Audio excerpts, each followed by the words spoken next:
معیشت کی بنیادی وجوہات، اس کی تباہی، اس کا یہاں تک اس حد تک تنزلی، اس کی بنیادی چیزیں کیا ہیں پہلے یہ طے کر لیں. عام آدمی کو بتائیں، اس کو کیا پتا ہو GDP کیا ہوتا ہے، اس کو کیا پتا ہو انٹرسٹ ریٹ کیا ہوتا ہے، اس کو اس کی زبان میں ملائے یہاں لٹریسی ریٹ کیا ہے قوم کے اندر. ہم نے ان خاص اصطلاحات کے اندر پوری قوم کو جگڑ کے رکھا ہوا ہے. بھائی ان کو کیا پتا ہو؟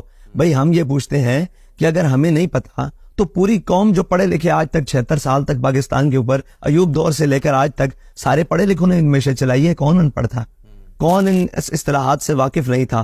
کون وہ آدمی تھے جو بیرون ممالک سے شوکت ترین اور یہ لوگ اور جناب اسد عمر اور یہ بڑے بڑے اور جناب اسحاق ڈار اور مفتاح اسماعیل، یہ وہ سارے وہ پڑھے لکھے نہیں تھے؟ ان سے معیشت کیوں نہیں سنبھالی گئی؟ مسئلہ یہ ہے کہ ہماری معیشت کا مسئلہ وہ چیزیں نہیں ہے جو قوم کے سامنے ہم گھما کر بتاتے ہیں. ہماری معیشت کا مسئلہ یہ ہے کہ ہم نے جن بنیادوں کے اوپر اپنی معیشت چلائی ہوئی ہے وہ بنیادوں کے اوپر ریاست، قوم اور وطن نہیں چلتے. وہ بنیاد ہے سود کی. سود کسی اور کے لیے منافع بخش ہو سکتا ہے کہ وہ کلمہ نہ پڑھتا ہو. ہم نے ٹیکنیکل وجوہات پر اسلام قبول نہیں کیا، یہ بات طے ہے. ہم نے کسی اصطلاحات کو دیکھ کر اسلام قبول نہیں کیا. یعنی سائنس یہ کہتی ہے اسلام کے بارے میں تو ہم اسلام کی یہ بات مانتے ہیں؟ نہیں، ہم نے اللہ اور اس کے رسول کے احکامات کو مانا ہے. ٹھیک ہے، اب ہمارے لیے احکامات پہلا درجہ ہے، ٹیکنیک ساری چیزیں یہ ثانوی حیثیت ہے. تکنیک اور سائنس اور کوئی بھی چیز، وہ معیشت ہو، اس کے اصول ہو، وہ اگر احکامات سے ٹکراتے ہیں تو ہم احکامات کو مانیں گے، اس کو نہیں مانیں گے. ٹھیک ہے جی، ہم احکامات کی طرف جاتے ہیں کہ اللہ رسول نے حکم دیا ہے کہ اگر تم سود لو گے تو ہمارے ساتھ جنگ کرو گے. یہ سیدھی سیدھی باتیں ہیں. یہ قوم کو آپ جیسے مرضی گھما 76 سالوں سے کیا یہ ہے. سوال یہ ہے کہ اگر ہمیں معیشت کا نہیں پتا، جن کو آپ کہتے ہیں پتا ہے، جن کو بیرون ممالک سے پڑھایا ہے، جن کو لے کر آئے ہیں، انہوں نے کیا کیا ہے؟ کیا معیشت میں بہتر ہے؟ نہیں، آگے بھی چلتے ہیں کہ ہم کریں گے کیا. دیکھیں، پہلی بات یہ ہے کہ ہم خسارے کی طرف آتے ہیں بجٹ کا. پاکستان کے بجٹ کے خسارہ کتنا ہے؟ 4,500 ارب روپیہ.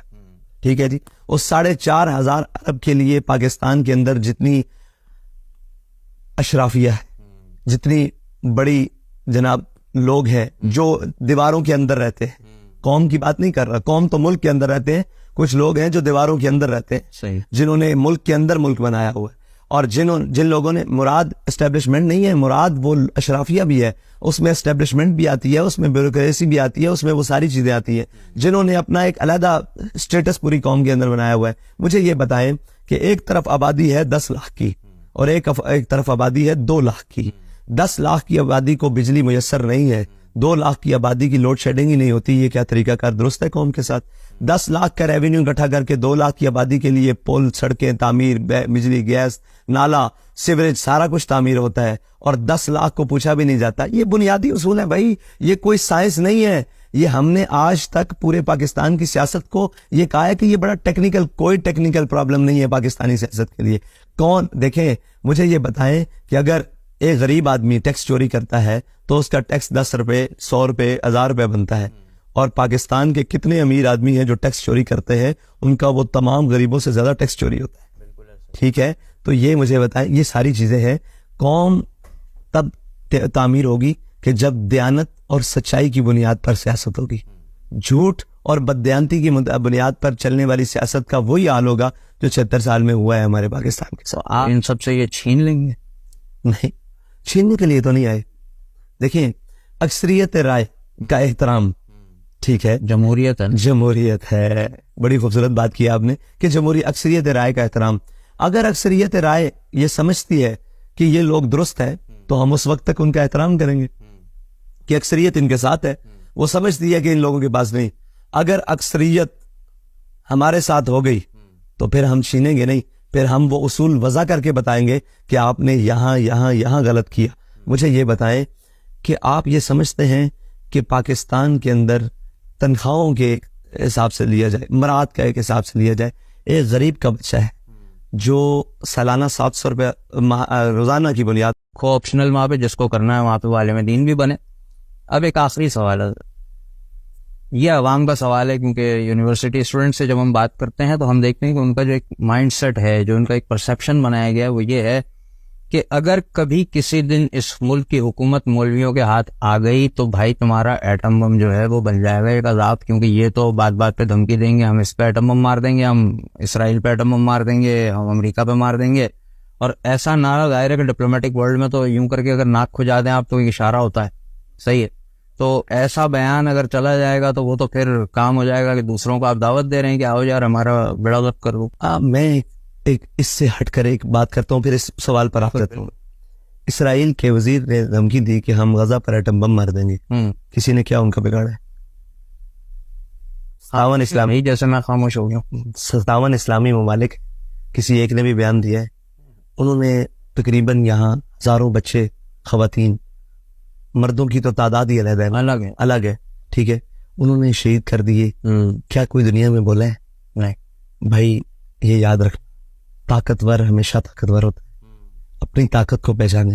اگر یہ آپ کے لیے عذاب ہے نا تو آپ ایک دفعہ ایسا بھی کر کے دیکھ لیں، خاکم بدہن میں منہ میں کہتا ہوں کہ آپ کہتے ہیں ایٹم بم، یہ یاد رکھیے گا یہ ایٹم بم آپ کو آج تک سنبھالے ہوئے ہے، کل یہ نہ ہو کہ آپ سے یہ بھی نہ سنبھلے. اپنی طاقت کو پہچانے اور اپنی طاقت کو، کہتے ہیں نا کہ جیسے ہاتھی کو اپنی طاقت کا اندازہ نہیں ہوتا، پاکستانی قوم کو بھی اپنی طاقت کا اندازہ نہیں ہے، اپنی قوم کا اندازہ نہیں ہے. مجھے یہ بتائے کہ جو تانے دے رہے تھے کل تک ہمسائے ممالک میں کہ ہم پتھر کے دور میں آپ کو پہنچا دیں گے، آج آپ ان کی مثالیں دیتے ہیں جن کا ڈالر نیچے، ان کے پاس کھینے کے پاس ہے، ان کے پاس ان کا ملک ٹھیک چل رہا ہے، وہاں جناب نام کیا ہے، چوری ڈکیتی اور اس کا جو ہے وہ شراب بالکل نہ ہونے کے برابر آتی ہے، نہ ہونے کے برابر آ رہی ہے، ان کی معیشت بہتر چل رہی ہے. تو وہ کس بنیاد پر چل رہی ہے؟ لیٹ جانے کی بنیاد پر، لوگوں کے آگے سرنڈر کرنے کی بنیاد پر، یا اپنے موقف پر ڈٹ کر کھڑے رہنے کی بنیاد پر؟ ٹھیک ہے.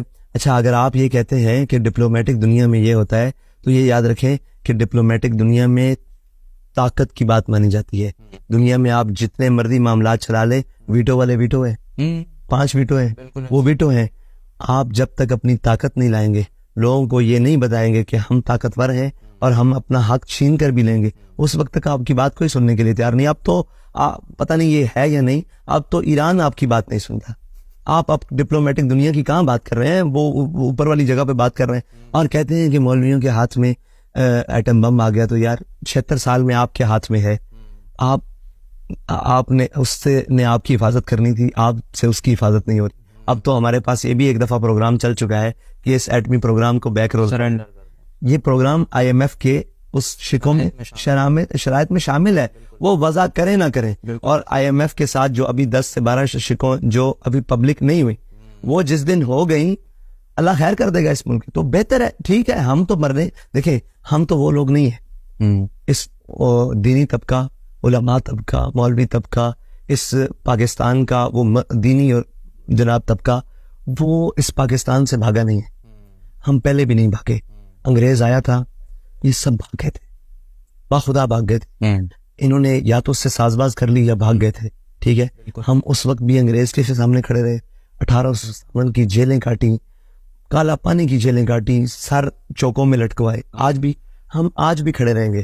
سوال یہ اتنا ہے کہ جن پر سختی آتی ہے وہ کبھی سعودیہ، کبھی لندن بھاگ جاتے ہیں، کبھی دبئی، ان کے لیے رستے ہیں.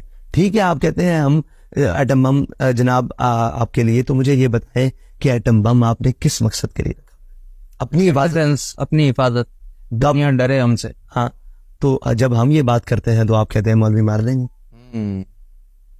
یعنی جو کام ہم کریں وہ ٹھیک ہے، جو ہم مولوی نہیں، یہ کہنے کا مطلب. آپ دنیا کو کہتے ہیں کہ ہم ایٹمی پاور ہیں، اگر مولوی کہے کہ ہم نیوکلیر پاور ہیں تو دہشت گرد قرار پائیں گے نا. انہیں تو ماڈریٹ مسلمز پسند ہے. اصل میں مسئلہ یہ نہیں ہے، اصل میں مسئلہ یہ ہے ان کو کوئی بھی مسلمان پسند نہیں ہے. انہوں نے طبقہ کر کے ایک سٹیپ بائی سٹیپ ہر ایک کو ختم کرنا ہے. ٹھیک ہے جی، آج وہ لوگ جو ان کی بولی بول رہے ہیں، کل وہ لوگ ہمیں جو غلط کہہ رہے ہیں. یہ یاد رکھیں کہ جب اسپین میں آئے نا سارے، تو اسپین کے اندر وہ سارے دینی طبقے بھاگ گئے تھے اور اسپین میں اسلام اور اس کا وجود باقی نہیں رہا. آج جب بر صغیر میں مشکل وقت آیا تھا تو یہاں سے بھاگا کوئی نہیں. آج بھی جو کچھ بقا ہے نا، جو کچھ بات ہے، کہتے ہیں کہ ہم نے امریکہ کو ایبسولوٹلی نوٹ کہنا ہے تو تب ہماری بات بنی ہے. یہ اب قوم کا ذریعہ ہے نا، تو وہ سب سے بہتر کون کہہ سکتا ہے؟ امریکہ کس سے ڈرتا ہے یہاں سے؟ ایٹم بم سے نہیں ڈرتا نہیں نہیں، وہ یہاں ڈرتا مولوی سے. سیدھی سی ایک بات ہے کہ اس کا ڈر ہے دینی طبقہ. دینی طبقہ. ہمارے پاس رینڈ کارپوریشن کی رپورٹس موجود ہیں جس کو ہم پڑھتے ہیں دیکھتے ہیں کہ انہوں نے کب کس زمانے میں پلان شروع کیے تھے کہ بھائی آپ کو لوگوں کے دین کو انفرادی حد تک رکھ دینا ہے کہ آپ نماز روزہ کرو، آپ ہمارے لیے اچھے ہو. آپ نیو یارک کے اسٹیشن پہ نماز پڑھیں گے نا، ایک سپاہی آ کے کھڑا ہو جائے گا کہ اس کو نماز پوری کرنے دو. اسے پرابلم نہیں ہے، اس کو پرابلم ہے نظام سے. آپ نے ہمارے نظام کو قبول کرنا ہے، ہم آپ کے مذہب کو قبول کریں گے. آپ دین کی بات کرو گے تو آپ ہمارے دشمن ہو. بالکل. ٹھیک ہے، تو ہم دین کی بات کرتے ہیں اور ہم یہ سمجھتے ہیں کہ اقبال نے کہا جدا ہو دین سیاست سے تو رہ جاتی ہے چنگیزی. سیاست سے دین جدا ہو جائے تو چنگیزی رہ جاتی ہے، اور اگر دین سے سیاست جدا ہو جائے تو وہ رہبانیت رہ جاتی ہے. ٹھیک ہے، یہ لازم اور ملزوم ہے. بے حد شکریہ. اللہ کرے کہ آپ کی باتیں لوگوں تک پہنچیں اور ان کی سمجھ میں آئیں.